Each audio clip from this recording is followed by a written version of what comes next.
我是柯南。早上我从赤峰市坐高铁，现在来到承德市了。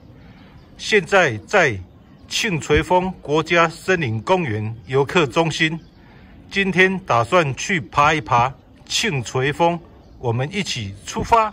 买到门票了，门票一张25块钱，我们一起出发。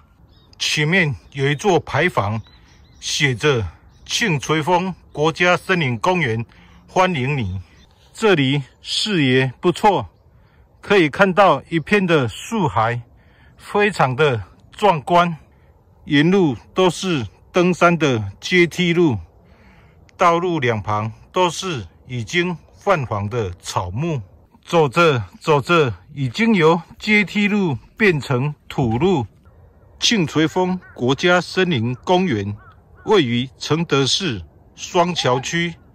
庆垂峰为历岩形成的丹霞地貌景观，其海拔596.29米，是国家级的森林公园，是4A 级景区。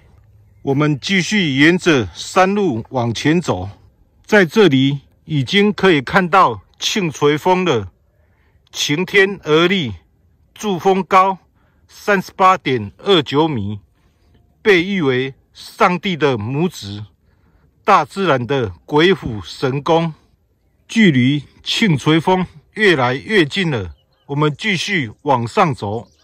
前面有一座休息亭，为一座六角形重檐砖尖顶的建筑，依着蜿蜒的山路往上走，可以从不同的角度看到这一座庆垂峰。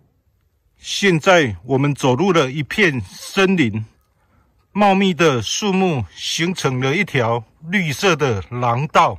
从这个角度来欣赏庆垂峰，它的形状好像又变了，你们看像不像？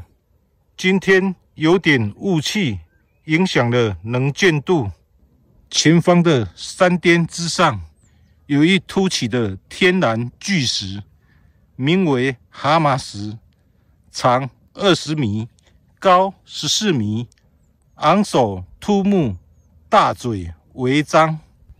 前面有一座观景平台，在观景平台上可以清晰的看见庆垂峰以及整个山体。另外一侧可以将承德市的风貌尽收眼底。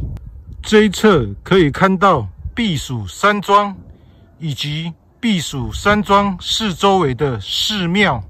我们继续往上走，看着满地的落叶，让我想起了一首歌：数着片片的落叶，我离开了你，却把纯纯的相思我留给了你。牵挂的是红着眼的你，放心不下也是爱哭的你。换个角度再来欣赏庆垂峰，距离庆垂峰越来越近了。这个角度不错，像一只棒槌矗立在山巅。庆垂峰已经近在咫尺了，剩下最后一段最陡峭的山路了。这里是最佳与庆垂峰合影的地方。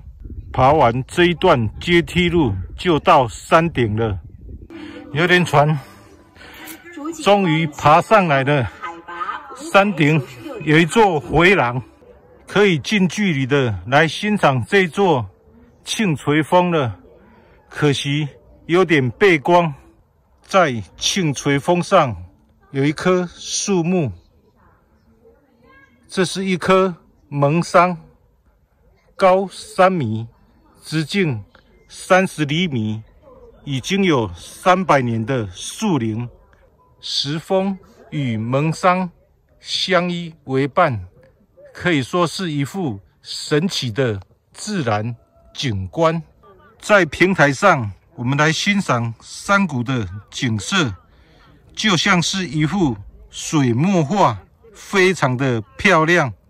前面的石崖上有一座小庙，只可惜庙门深锁，无法进入参观。